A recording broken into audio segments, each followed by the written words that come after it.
Number 1. Alex Murdaugh. Alex Murdaugh was once seen as the face of Southern legal tradition, a man born into privilege and power. For nearly a century, his family ruled the courtrooms of South Carolina's Low Country, with 3 generations serving as top prosecutors. Alex himself followed that legacy, becoming a respected personal injury lawyer at the prestigious firm Peters, Murdaugh, Parker, Eltsroth, and Dietrich. To those around him, he appeared successful and untouchable, known for his charm, wealth, and connections. But behind that polished image was a life built on secrets, financial deception, and an unraveling sense of control that would eventually destroy everything he once stood for. The cracks began to show in 2019, when a tragic boating crash involving his son Paul claimed the life of 19-year-old Mallory Beach. The case drew unwanted attention to the Murdaugh family, sparking public outrage over the perception of influence and favoritism in how the investigation was handled.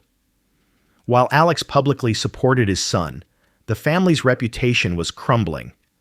Lawsuits from the boating incident exposed financial pressures that few knew about.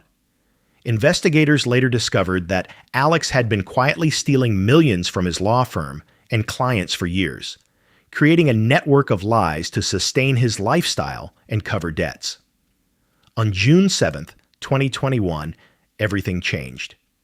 That night, Alex called 911 to report finding his wife, Maggie, and his son, Paul, shot near the dog kennels on their family's rural estate in Colleton County. His emotional call shocked the state, and initial sympathy poured in. But as days passed, inconsistencies emerged in his story. Authorities noted gunshot residue on his hands and discovered he had been near the kennels minutes before the killings, contradicting his early statements. The once powerful lawyer became a suspect in his own family's deaths. The investigation widened. As forensic accountants combed through his finances, they uncovered years of theft totaling more than $8 million. He had diverted client settlements into secret accounts, even stealing from the family of his longtime housekeeper, Gloria Satterfield, whose death in 2018 had been labeled accidental. Prosecutors alleged he used that tragedy to defraud her sons of over $4 million in insurance payouts. Each revelation painted a darker portrait of a man who lived without moral boundaries. By September 2021, Alex's empire had fully collapsed.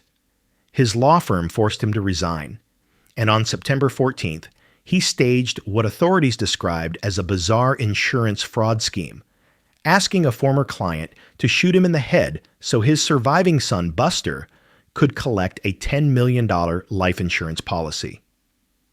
The attempt failed, leaving Alex with a minor injury and a fresh wave of national headlines.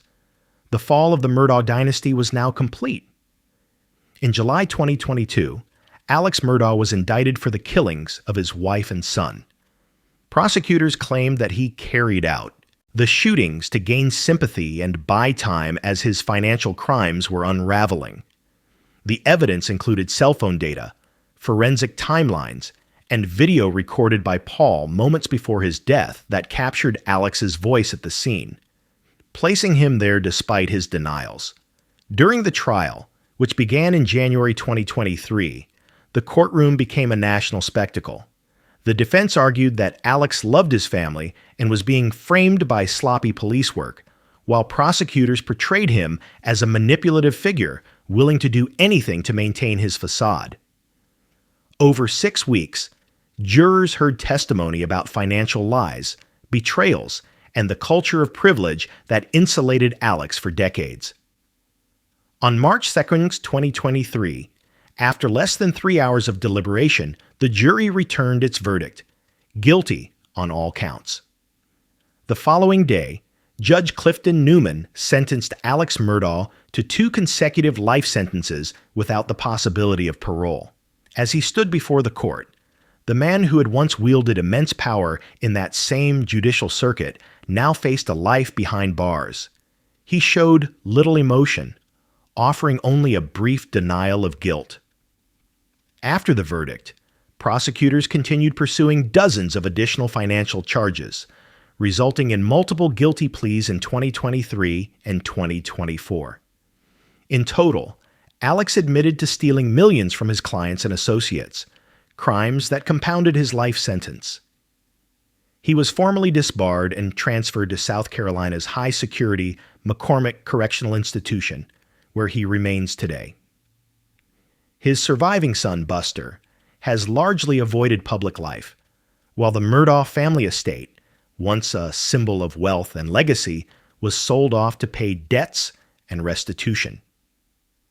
The Murdaugh case became a mirror reflecting the dangers of unchecked privilege and corruption within the justice system. Alex's story, once that of a respected lawyer from an old Southern dynasty, turned into a cautionary tale about the illusion of power and the cost of deceit. He went from courtroom victories to being the most infamous inmate in the very system his family helped build.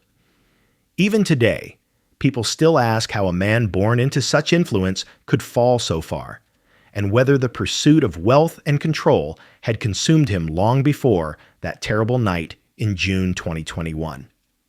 Number 2, Paul Bergrin.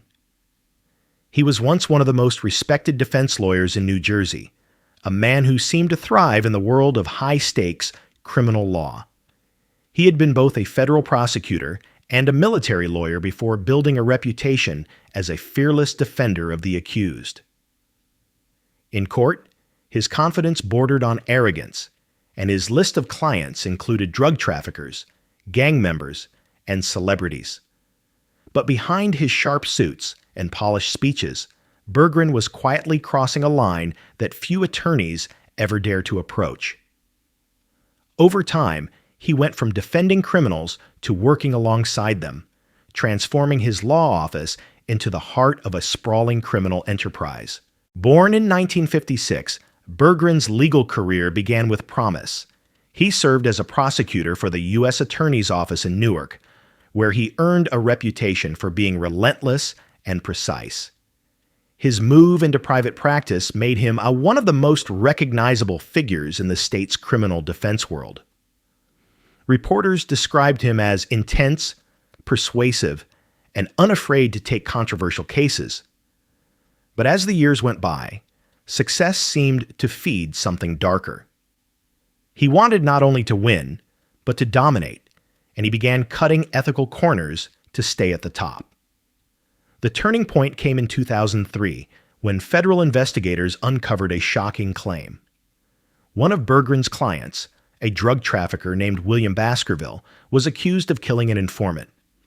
According to testimony later presented in court, Bergrin learned that a witness could identify his client as the killer. Instead of relying on legal defense, Bergrin reportedly warned his associates, saying that the witness had to go. Shortly after that conversation, the witness was killed. What followed over the next several years revealed a descent that stunned even those who had worked alongside him. Prosecutors alleged that Bergrin wasn't just defending criminals, he was becoming one. He was accused of orchestrating drug deals, money laundering, witness tampering, and even working with gang leaders to eliminate threats to their operations.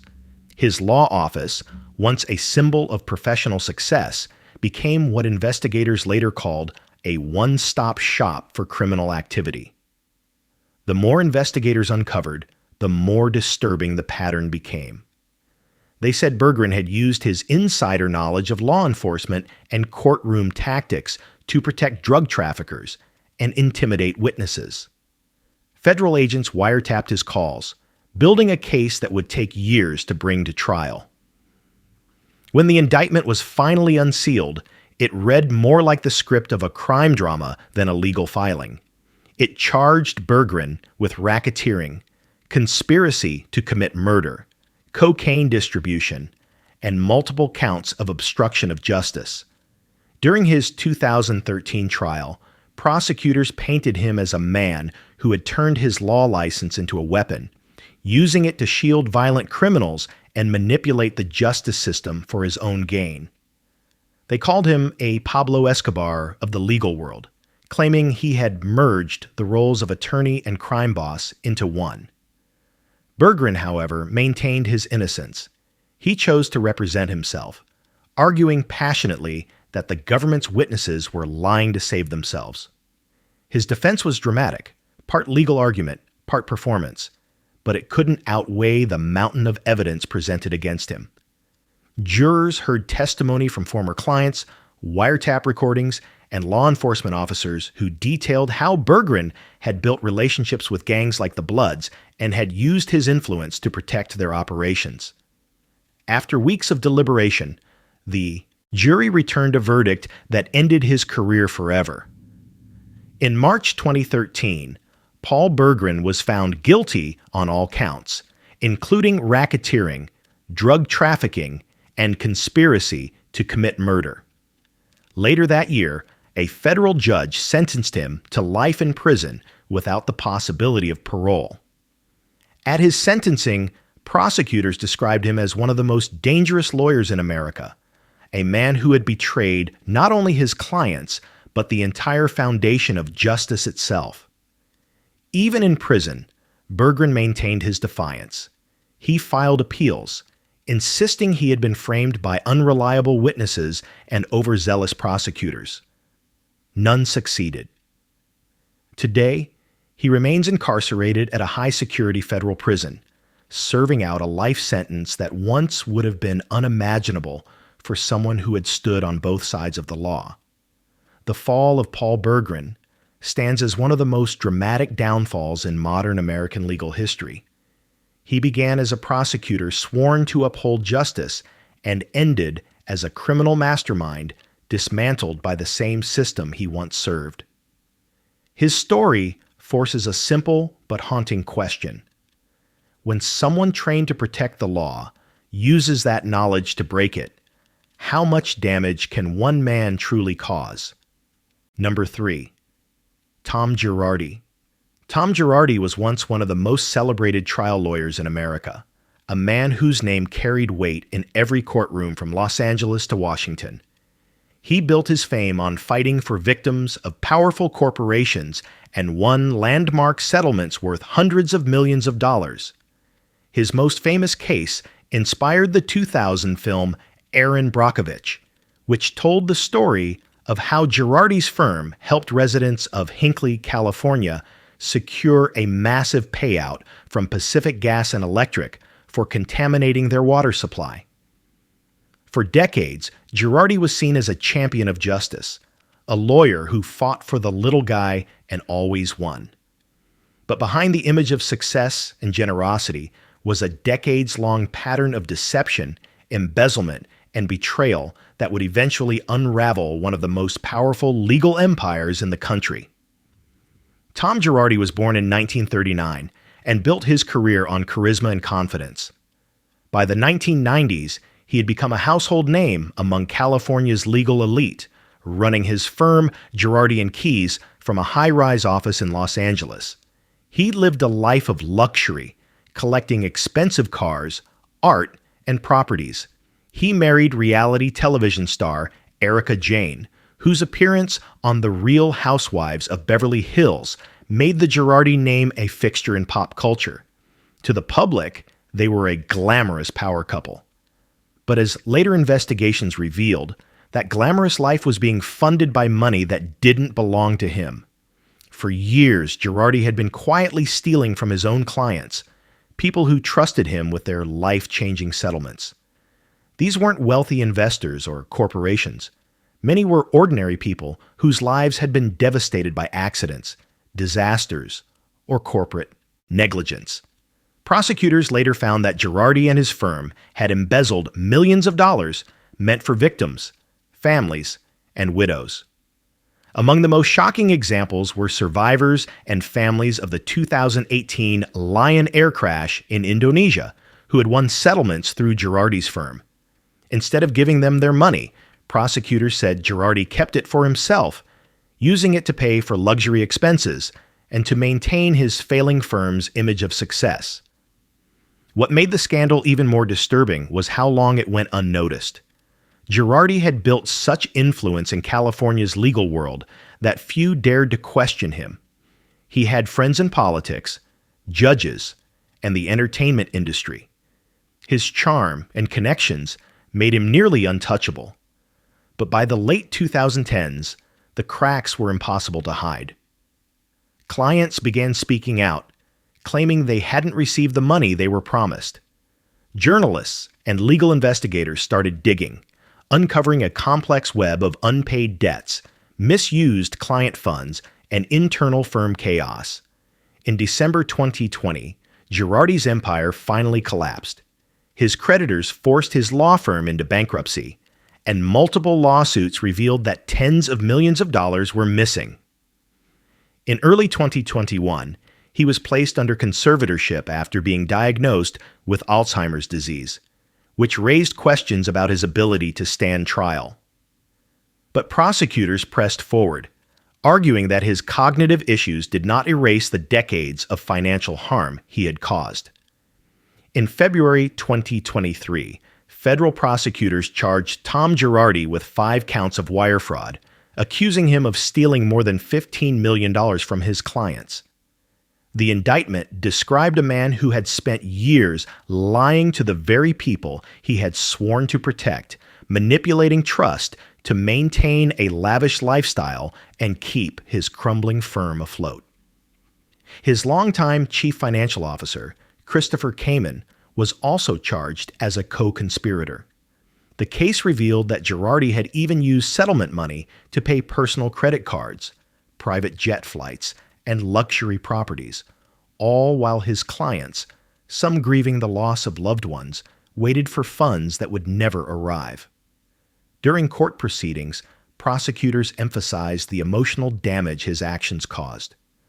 Many of Girardi's victims said they had trusted him like family, believing his promises that justice was coming. When the truth emerged, they realized that the lawyer who had vowed to fight for them had been taking from them all along. In June 2025, Tom Girardi was sentenced to 7 years in federal prison and ordered to pay restitution to his victims. At age 85, his conviction marked the end of an era for one of the most prominent lawyers in American history. His once prestigious Beverly Hills mansion was sold off, his firm permanently dissolved, and his marriage to Erica Jane ended amid the fallout. The Girardi scandal became one of the largest legal ethics collapses in U.S. history, shaking public confidence in the very idea of client trust. Today, Tom Girardi resides in federal custody, a far cry from the red carpet life he once flaunted. His name, once associated with victory for the powerless, is now synonymous with betrayal. His downfall is a reminder that greed can corrupt even those who build their careers on justice, and that no amount of fame or influence can protect a person forever from the truth. Number 4. Michael Avenatti. Michael Avenatti rose to fame almost overnight, becoming one of the most recognizable lawyers in America. Confident, outspoken, and always camera-ready, he built his image as the attorney who could take on powerful people and win. His most high-profile moment came when he represented adult film actress Stormy Daniels in lawsuits against then-President Donald Trump. To many, Avenatti looked like the modern crusader for justice, bold enough to challenge the most influential man in the world. But behind his public persona as a fearless advocate was a pattern of greed, deception, and manipulation that would end in disgrace. Born in 1971, Avenatti grew up in Missouri and later attended law school at George Washington University. He started his career working for major law firms before founding his own, where he handled high-stakes civil cases. He was ambitious and persuasive, known for his relentless energy and for taking on clients who wanted to fight corporations or public figures. When he began representing Stormy Daniels in 2018, he became a constant presence on television, giving fiery interviews and attacking Trump's team with confidence. For months, Avenatti was treated as a celebrity himself, appearing on magazine covers, attending award shows, and even considering a run for president. But while the public saw a rising star, prosecutors were already tracking years of financial misconduct hidden beneath his success. It started with smaller signs: missed payments, client complaints, and unsettled debts. Then, in 2019, the first of several major federal indictments dropped. Prosecutors accused Avenatti of trying to extort more than $20 million from Nike. According to court filings, he had demanded millions in payments from the company in exchange for his silence about alleged misconduct within their youth basketball program. Federal agents recorded phone calls in which Avenatti made the threats directly, warning that if Nike didn't pay, he would go public in a damaging press conference. The case shocked the country.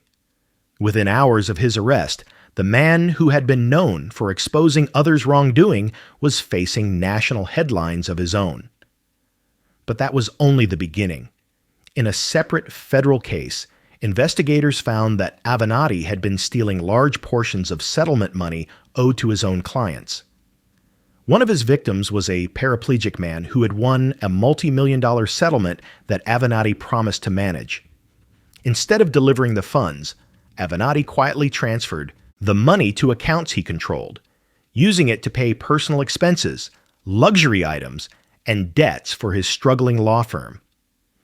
The betrayal ran deep, and court documents revealed that this pattern had gone on for years. In total, Avenatti was accused of stealing millions of dollars in client funds, committing tax fraud, and lying about his income to banks and the IRS. By 2020, he was facing multiple federal trials across several states. The media that once praised him now documented his every downfall. During his trials, prosecutors portrayed Avenatti as a man consumed by ego and greed, someone who believed his fame made him untouchable. They presented detailed evidence of financial records, emails, and recorded calls. The Nike extortion case went to trial first, and in February 2020, he was found guilty on all counts of extortion, wire fraud, and transmitting threats. He was sentenced to 2.5 years in federal prison. In 2022, another jury found him guilty of aggravated identity theft and wire fraud for stealing from Stormy Daniels herself, the very client whose case had made him famous. Prosecutors said he secretly diverted nearly $300,000 from her book deal and used the money for his own benefit. When she confronted him, he lied repeatedly to cover his tracks. That betrayal marked the final collapse of his career. The image of Avenatti as a hero for justice vanished entirely. In total, he received multiple federal prison sentences that, when combined, amounted to over a decade behind bars. Disbarred and bankrupt, he went from luxury suites and television studios to a small cell in a federal correctional facility. Even from prison, Avenatti continued to claim he was unfairly targeted for his political opposition to powerful figures. But the courts consistently rejected his appeals, and by 2023, his law licenses in California and New York were permanently revoked. The story of Michael Avenatti is one of the fastest and most dramatic reversals of fortune in modern legal history. In less than 2 years, he went from national fame to federal conviction. His story became a symbol of how ego and greed can destroy even the most promising careers. The man who once stood before cameras as a champion for truth had become another cautionary tale of corruption, deceit, and the illusion of power. Today, as he serves his sentence in federal prison, his name remains a reminder of how quickly a lawyer who fought for justice can end up on the other side of it. Number 5, Michael Cohen. He spent years as one of the most loyal and feared lawyers in New York, known for his aggressive tactics and absolute devotion to his most famous client, Donald Trump. Cohen was often described as Trump's personal fixer, the man who handled problems before they became headlines. For over a decade, he worked behind the scenes arranging deals, silencing critics, and managing crises that threatened his boss's public image. But loyalty came at a cost. The very skills that made Cohen indispensable would eventually lead to his downfall when he became the center of one of the most explosive political and legal scandals in modern American history. Cohen began his legal career after graduating from Thomas M. Cooley Law School in Michigan in 1991. He built a small practice in New York and invested in taxi medallions, a business that later brought him millions. In 2006, he joined the Trump Organization, where his sharp instincts and willingness to do whatever it took quickly earned Trump's trust. Cohen wasn't just a lawyer. He was an enforcer, known for his blunt warnings and reputation for intimidation. He told reporters more than once that he would take a bullet for Trump, and for years, that seemed believable. But behind the loyalty was a trail of questionable financial dealings that were starting to catch up with him. The breaking point came in 2018, when federal investigators began examining hush money payments made during the 2016 presidential campaign. At the heart of the case was a $130,000 payment to adult film actress Stormy Daniels to keep her from speaking publicly about an alleged affair with Trump. Cohen admitted that he arranged the payment just days before the election, and that he had done so at the direction of a candidate for federal office. The money had been disguised through shell companies and false invoices, a move prosecutors said violated campaign finance laws. Once investigators started digging, they uncovered far more than one payment. They found years of hidden tax violations, false statements to banks, and fraudulent business practices tied to Cohen's personal ventures. In August 2018, Michael Cohen stood before a federal judge in Manhattan and pleaded guilty to 8 criminal charges, including tax evasion, bank fraud, and campaign finance violations. In a dramatic moment that echoed across the country, he told the court that he had acted out of loyalty to Trump, but now realized that loyalty had blinded him to what was right. Prosecutors from the Southern District of New York described him as a man who had built his career on manipulation and deceit, using his law license to advance his own interests rather than uphold justice. His sentencing hearing in December 2018 marked a stunning reversal for a man who had once moved in elite political circles. Cohen spoke tearfully before the judge, saying, "I take full responsibility for each act that I pled guilty to." The judge sentenced him to 3 years in federal prison, citing his veritable smorgasbord of fraudulent conduct. Cohen began serving his sentence at the Otisville Federal Correctional Institution in 2019. But even from prison, his transformation continued. He began cooperating with federal and congressional investigators, providing testimony that detailed Trump's business dealings and political operations. That cooperation made him both a valuable witness and a polarizing figure. He wrote a memoir titled Disloyal, describing his years working for Trump and the moral compromises that defined that relationship. Released in 2020 due to COVID-19 safety protocols, Cohen served the remainder of his sentence under home confinement. Since then, he has reinvented himself as a public critic of the man he once protected, hosting a political podcast and appearing on news programs to discuss his experiences. But the consequences of his actions remain. Cohen was disbarred, lost his businesses, and carries multiple felony convictions that ensure his career in law will never resume.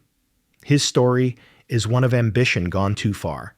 How a lawyer, trusted with power and influence, chose loyalty over legality until the weight of his own decisions crushed him. Today, Michael Cohen often speaks about accountability and truth, but his legacy is permanently stained by the years he spent bending the law for personal and political gain. He was once known as a man who would do anything to protect his client. In the end, that very devotion became the reason he lost everything. Number 6. Rudy Giuliani. Rudy Giuliani's life is one of the most dramatic reversals in modern American history, a story that begins with heroism and ends in scandal. Once celebrated as America's mayor for his leadership during the September 11th attacks, Giuliani became a national icon of courage and integrity. A former federal prosecutor who took down mob bosses in the 1980s, he was seen as a man who lived and breathed law and order. But decades later, the same lawyer who once stood for justice would find himself facing criminal indictments, ethics investigations, and financial collapse. His fall from power became a symbol of how ambition, loyalty, and delusion can destroy even the most respected figures. Rudolph William Giuliani was born in Brooklyn in 1944 and began his legal career at the U.S. Attorney's Office in the Southern District of New York. His rise was meteoric. As a prosecutor, he built his reputation on toughness, leading major racketeering cases against organized crime and Wall Street corruption. By the 1990s, as mayor of New York City, he had reinvented the city's image, cutting crime rates and revitalizing neighborhoods. After 9/11, he became a global figure of resilience, appearing on magazine covers and earning international awards. He could have retired as a national hero. Instead, Giuliani's post-mayoral years took him down a different path, one that would eventually destroy the legacy he had spent decades building. After leaving office, Giuliani started a lucrative consulting firm that advised companies and foreign governments. But as time went on, his work became more political, and his name became tied to controversies that blurred the line between advocacy and influence. In 2018, he reemerged on the national stage as Donald Trump's personal lawyer during investigations into the 2016 election. Giuliani became a fierce defender of Trump, making television appearances almost daily, claiming to expose corruption and election fraud. But much of what he said was later proven false or misleading, and it soon drew the attention of investigators. After the 2020 election, Giuliani led efforts to overturn results in several key states. He filed lawsuits that judges repeatedly dismissed for lack of evidence and made public claims that voting machines had been rigged. In one now infamous press conference outside a landscaping company in Philadelphia, hair dye streaking down his face, Giuliani became a viral symbol of political chaos. Behind the scenes, the pressure was mounting. Dominion Voting Systems filed a billion-dollar defamation lawsuit against him for spreading false claims. Then came the criminal charges. In August 2023, Giuliani was indicted in Georgia alongside Donald Trump and more than a dozen others for allegedly participating in a scheme to interfere with the state's election results. Prosecutors accused him of helping to coordinate false electors and spreading misinformation as part of a broader racketeering conspiracy.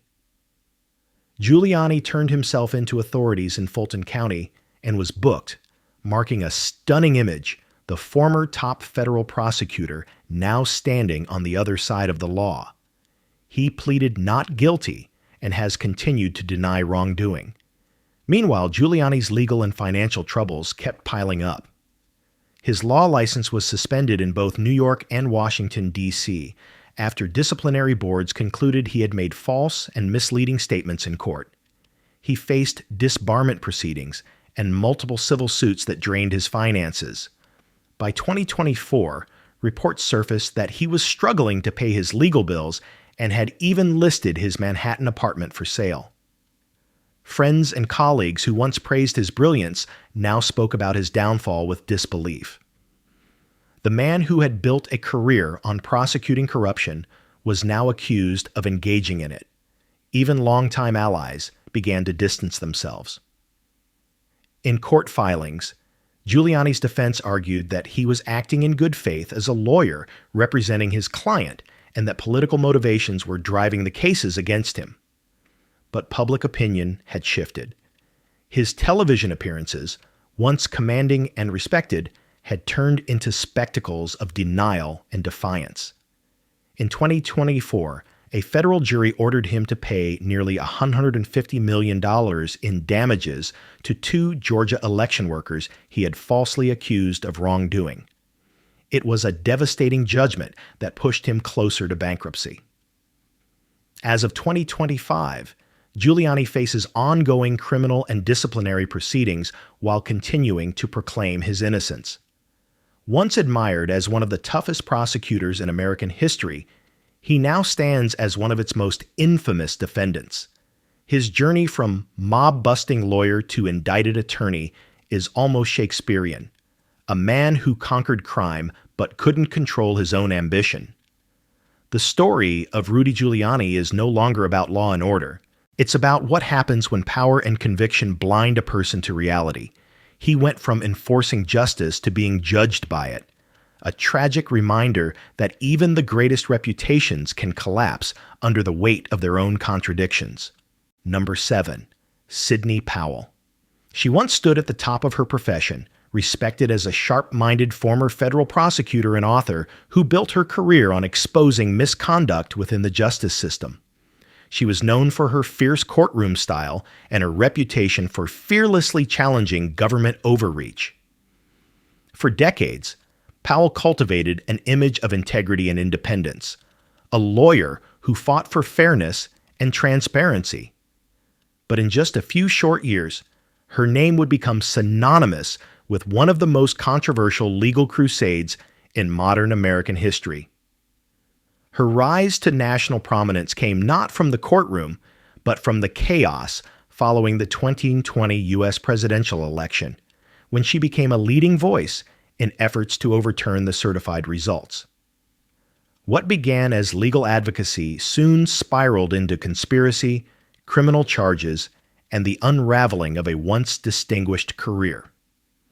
Sidney Catherine Powell was born in 1955 and began her legal career as a federal prosecutor in Texas during the late 1970s. She handled complex appellate cases and built a strong reputation for being prepared, precise, and unafraid to challenge authority. After leaving government service, she went into private practice, representing high-profile clients and writing books criticizing corruption within the Department of Justice. Her 2014 book, License to Lie, became popular among conservatives for its claims about government misconduct. But in 2020, Powell's focus shifted dramatically. After the presidential election, she joined a group of lawyers aligned with Donald Trump who claimed that widespread voter fraud had altered the outcome. She appeared on television frequently, alleging that voting machines had been manipulated and that foreign powers had interfered in the process. Her press conferences were fiery and sensational, filled with unverified claims that captured global attention but quickly fell apart under scrutiny. Federal agencies and courts rejected every major allegation she made, and judges dismissed her lawsuits as baseless. The evidence she promised never materialized. Yet Powell pressed on, filing lawsuits across several states seeking to invalidate millions of votes. Her statements, filled with names of supposed whistleblowers and secret witnesses, were later cited in defamation suits and disciplinary investigations. The phrase she once used herself, "release the Kraken," became a symbol of her crusade against what she claimed was a stolen election. But for Powell, the real consequences were still to come. By 2021, state bar associations began investigating her conduct, and multiple defamation suits were filed against her by voting technology companies she had publicly accused of criminal acts. Then, in August 2023, her name appeared on one of the most significant indictments in American political history. In Georgia, she was charged alongside Donald Trump and 17 others under the state's Racketeer, Influenced, and Corrupt Organizations Act, accused of conspiring to interfere with the lawful administration of the election. Prosecutors alleged that she had coordinated efforts to breach voting systems in Coffee County, Georgia, and unlawfully access voter data. Facing multiple felony counts, Powell initially vowed to fight the charges. But just days before trial, in October 2023, she accepted a plea deal. In a surprise move, she pleaded guilty to 6 misdemeanor counts of conspiracy to interfere with election duties.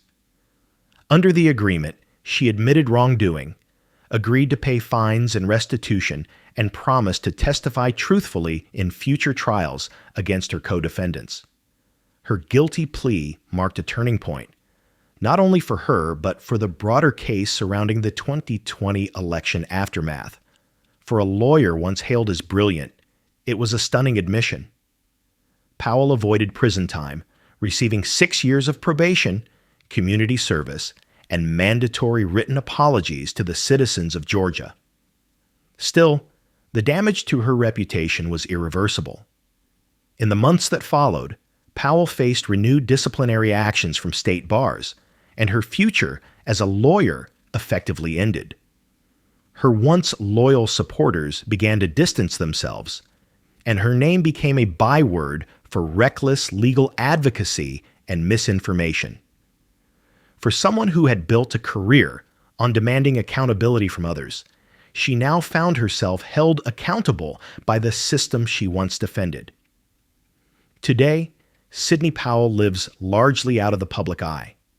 Her professional legacy, decades of respected appellate work, has been overshadowed by her final chapter of controversy and conviction. The story of Sidney Powell is a reminder that even seasoned lawyers, once trusted to uphold the law, can lose their way when ambition and ideology overtake truth. She began as a symbol of legal strength and ended as a cautionary example of how easily integrity can unravel when conviction turns into obsession. Number 8. Mark Geragos. Mark Geragos was once one of America's most famous defense attorneys, a lawyer whose name alone drew cameras and headlines. Known for his bold personality and his willingness to take on high-profile clients, he built a career out of standing beside celebrities in their darkest moments.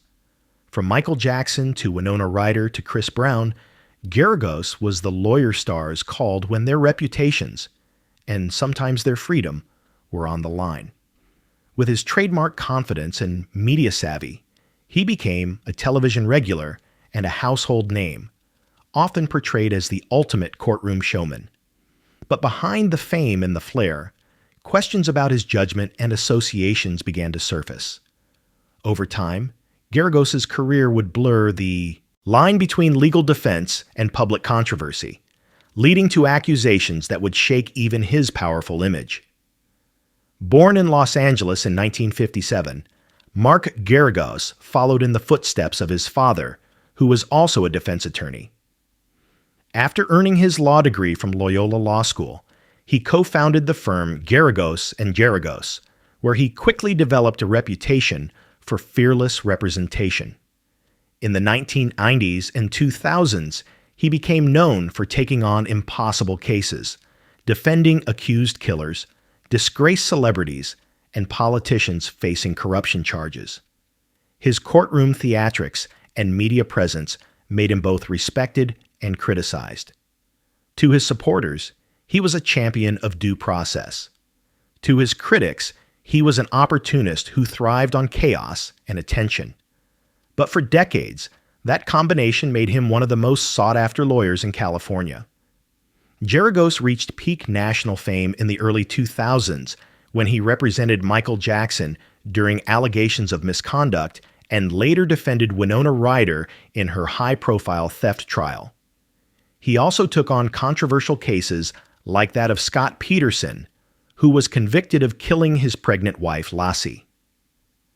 The media coverage of those trials turned Geragos into a celebrity in his own right.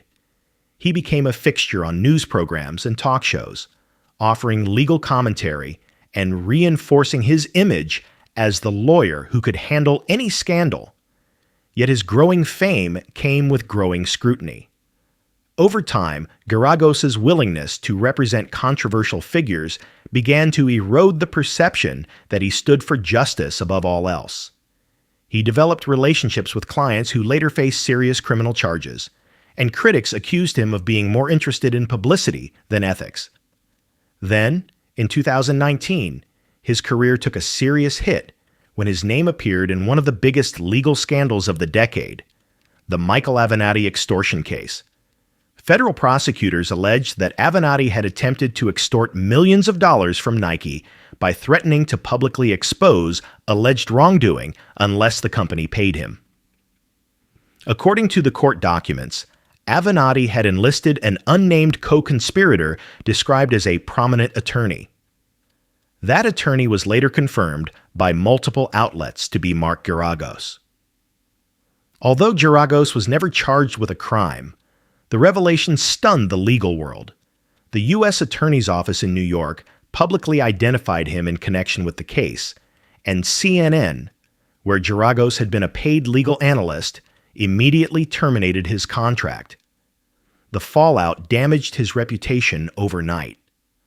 While prosecutors never pursued formal charges against him, the association with Avenatti, who was later convicted of extortion and fraud, cast a long shadow over Geragos's once polished career. Many wondered whether his connections and influence had protected him from deeper legal trouble. Geragos publicly denied any wrongdoing, saying he had been unaware of Avenatti's criminal intent and insisting that he had done nothing improper. But the damage to his image was lasting. The story of Mark Geragos from that point became one of quiet decline. While he continued to practice law and take cases, he largely disappeared from television, a stark contrast to his earlier years of constant exposure. His law firm faced civil suits and financial scrutiny, though he maintained his practice and continued to represent clients in both criminal and civil matters. For a man who had built his entire career on being seen, the silence was telling. Today, Mark Geragos remains active in the legal world, but no longer commands the same attention or influence he once had. His story is less about criminal conviction and more about the corrosion of credibility. A man who spent decades fighting for others only to see his own reputation questioned because of the company he kept. While he never faced the prison sentences that ended the careers of other lawyers, the blow to his standing was devastating in its own way. Mark Geragos's rise and fall show how even the most skilled attorneys can lose control of their legacy when fame becomes more important than integrity. He once stood beside the powerful and the infamous, but his own name now carries a trace of scandal, a reminder that in the pursuit of the spotlight, even lawyers can find themselves standing too close to the edge. Number 9. Lynne Stewart. Lynne Stewart once wore her courtroom battles like a badge of honor, advocating for clients many others feared to touch. Imagine a lawyer in Brooklyn whose firm's handshake opened doors, whose public persona was fierce but championing, and whose voice carried into courtrooms when the cause seemed lost. Her reputation was built on bold defense and civil rights-style lawyers' work, but what happened next would shatter that image. Born on October 8, 1939, in Brooklyn, New York, Lynne Irene Feltham studied law and in 1977 was admitted to the New York bar. From humble beginnings, she became known as a movement lawyer, taking on controversial clients, lending her sharp mind to causes that blurred legal defense and radical politics. She gained respect among her peers for representing successfully individuals who had few allies. In public, she was the fearless advocate, the lawyer who stood when others stepped away. Everything began to shift in the early 2000s when she represented Omar Abdelrahman, the Egyptian cleric imprisoned for seditious conspiracy in the 1993 World Trade Center bombing. He was held under strict special administrative measures, SAMs, designed to limit his communication with the outside world. Between 2002 and 2003, Stewart and her associates were accused of bypassing those measures to channel messages between him and his followers in the organization known as Al-Jama'a al-Islamiyya. According to federal authorities, the messages helped Abdelrahman maintain leadership despite incarceration. On January 2, 2002, an FBI search team entered Stewart's Brooklyn townhouse, marking the beginning of her fall from prominence. As the investigation unfolded, federal agents collected recordings of phone calls and intercepted correspondence showing Stewart's role in passing letters from Abdel-Rahman to his network. The turning point came when prosecutors filed the superseding indictment in March 2003, charging Stewart with conspiracy to provide material support to terrorists, defrauding the United States, and making false statements. She was tried in February 2005 after a 9-month trial, and on February 10, 2005, a jury convicted her on all 7 counts. The verdict stunned the legal community. The lawyer who had served as a defender now faced the full force of the charges she once argued. At sentencing on October 16, 2006, Judge John G. Coltle imposed 28 months in federal prison, alongside loss of her license to practice law. But the story did not end there. In November 2009, the U.S. Court of Appeals for the Second Circuit affirmed the convictions and remanded the case for resentencing, citing Stewart's false statements at trial. On July 15, 2010, she was resentenced to 10 years in prison. According to a July 15, 2010 press release from the Federal Bureau of Investigation, Stewart, age 70, stood sentenced for facilitating communications that violated the SAMs in place for Abdel-Rahman. Her time in prison was marked by serious health issues, including breast cancer. On December 31, 2013, she was released on compassionate grounds due to her terminal diagnosis after serving approximately 8 years. She returned to her Brooklyn home and died on March 7, 2017, at age 77. Imagine the courtroom she once commanded, the clients she once defended, and the ideal she once embraced. Lynne Stewart's journey, from celebrated movement lawyer to convicted defendant, invites a hard question. When does fearless advocacy cross the line into breaking the rules you once pledged to uphold? Number 10. Richard Scruggs.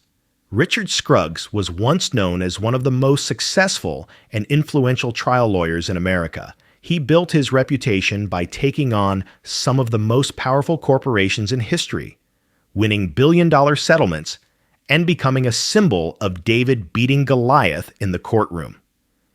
But the same ambition that made him rich and famous would eventually lead to his downfall. Scruggs' story is one of brilliance undone by greed. A man who conquered the legal system only to be destroyed by his own abuse of it. Born in 1946 in Brookhaven, Mississippi, Richard "Dickie" Scruggs came from humble beginnings. After earning his law degree from the University of Mississippi, he served as a Navy pilot during the Vietnam War, before turning his attention to law. By the 1980s, he was handling cases against major industries, and his aggressive style made him both feared and respected. His first major victory came in asbestos litigation, where he represented workers who had developed illnesses from exposure to toxic materials. Those lawsuits made him a fortune and positioned him as a champion for victims of corporate negligence. But his biggest win came in the 1990s when he helped lead the landmark lawsuits against tobacco companies. Working with several state attorneys general, Scruggs and his team forced the tobacco industry to pay more than $240 billion in settlements to cover public health costs. That case not only made him wealthy beyond imagination, but also turned him into a national figure. He was even portrayed in the 1999 movie The Insider, which dramatized the fight against big tobacco. By the late 1990s, Scruggs' success had made him one of the richest lawyers in the country. He owned private jets, vacation properties, and a mansion on the Gulf Coast. He was married to Diane Thompson Scruggs, the sister of former U.S. Senator Trent Lott, which further elevated his political connections. But the higher he climbed, the more he seemed to believe he was untouchable. That belief would lead him to cross a line that no lawyer should ever cross. In the early 2000s, Scruggs became involved in lawsuits related to Hurricane Katrina insurance claims. After the devastating 2005 storm, thousands of homeowners accused insurance companies of refusing to pay out legitimate claims. Scruggs represented many of them, seeking to force insurers to cover wind damage. The cases were massive and emotionally charged, but when disputes arose over how to divide legal fees among attorneys, Scruggs began looking for shortcuts. In 2007, federal prosecutors charged him with attempting to bribe a Mississippi state judge. According to court documents, Scruggs had offered $50,000 through an intermediary to Judge Henry Lackey in exchange for a favorable ruling in a lawsuit involving attorney fees from the Katrina cases. The judge, however, reported the bribe to the FBI and agreed to cooperate in a sting operation. The conversations and handoff were secretly recorded. When the recordings were made public, they revealed Scruggs discussing the payment in coded language and appearing to approve the scheme. The evidence was devastating. In 2008, facing overwhelming proof, Scruggs pleaded guilty to conspiracy to bribe a judge. He was sentenced to 5 years in federal prison. The downfall of such a powerful figure shocked the nation, but even after his conviction, investigators uncovered a second bribery plot involving a different Mississippi judge, this time tied to a dispute over asbestos litigation fees. In 2009, Scruggs pleaded guilty again, admitting to a second conspiracy to influence a judge's decision. For that crime, he received an additional 7 years in prison. In total, the man who once fought for fairness and accountability in court would serve nearly a decade behind bars.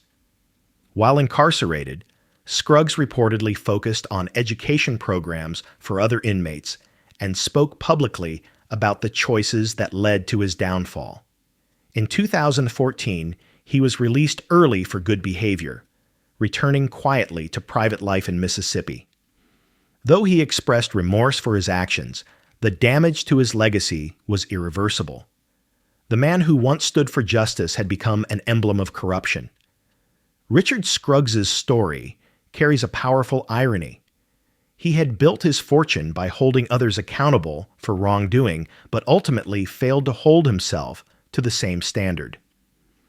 His greed didn't just cost him his career. It shattered public trust in the idea that even the most powerful lawyers are bound by the law.